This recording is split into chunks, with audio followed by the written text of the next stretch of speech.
Chapter 21. Carter. Carter tugged at the hem of his black jacket.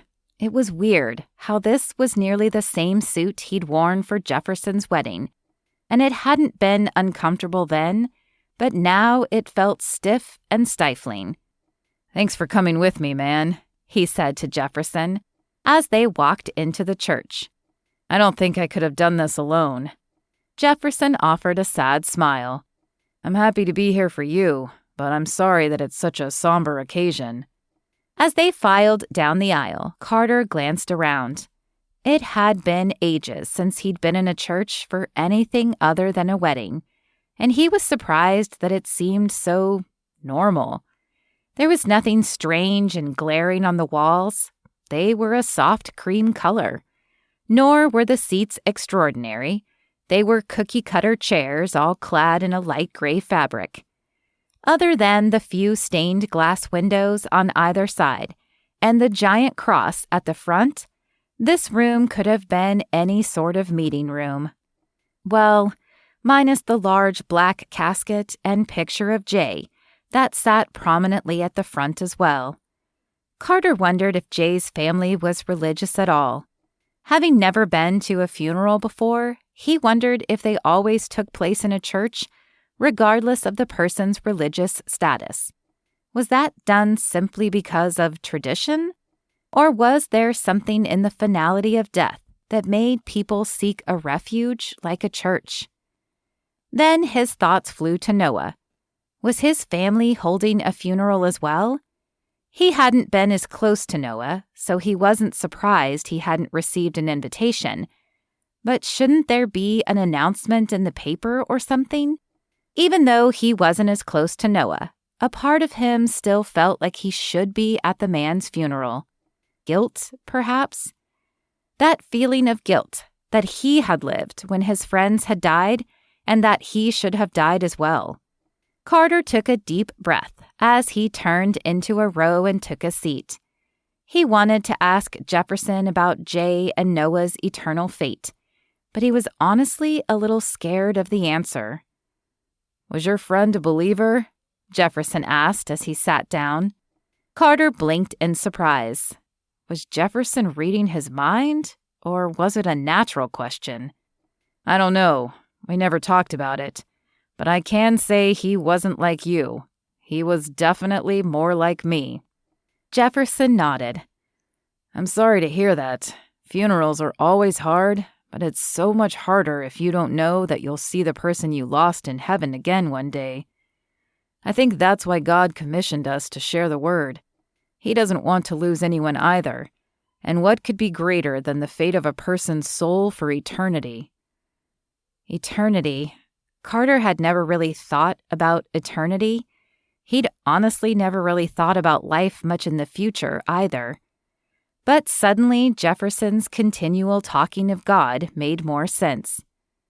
"Is that why you're always talking about it?" "It is.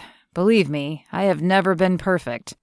And I've made mistakes even since becoming a believer.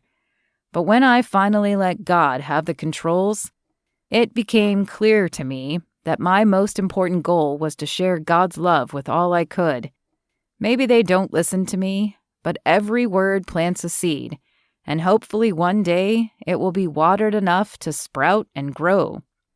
Though Carter could see the joy on Jefferson's face as he spoke, he wondered how the man could be so happy about it. "Doesn't it get hard, though, when people don't listen?" Carter wasn't sure he'd ever be like Jefferson, but he definitely didn't think he would be able to take rejection over and over again and still want to keep sharing.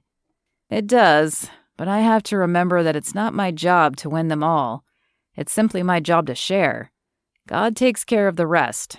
But when it gets hard, it only reminds me to keep praying and doing everything I can to be the best example I can.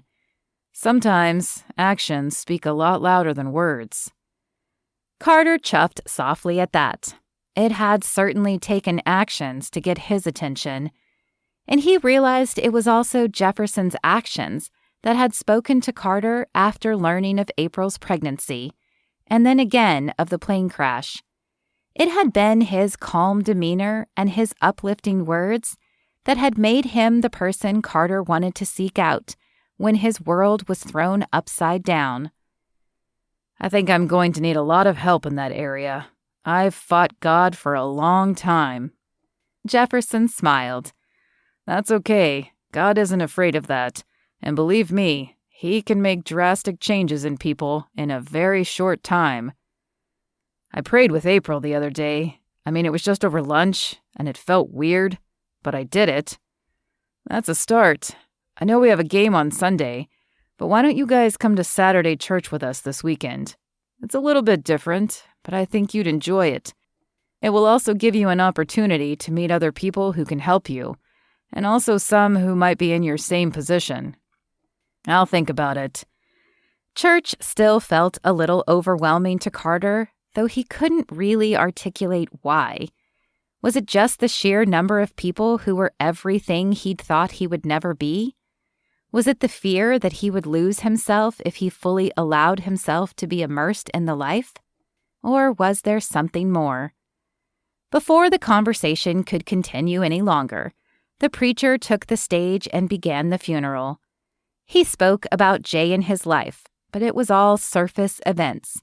Where he'd gone to school, what he'd done for a living.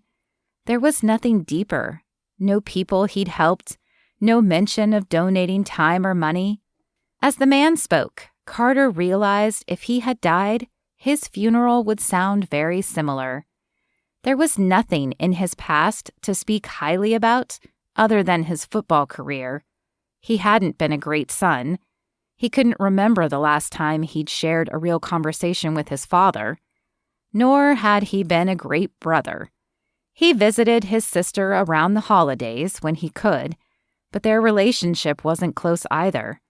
And he'd been a pretty terrible partner to every woman he'd ever dated. The shame of his past sent a searing heat up his cheeks, and he bit the inside of his lip. He didn't want to be like Jay. He didn't want to be an empty shell of meaningless, selfish accomplishments any longer. He wanted his life to mean something.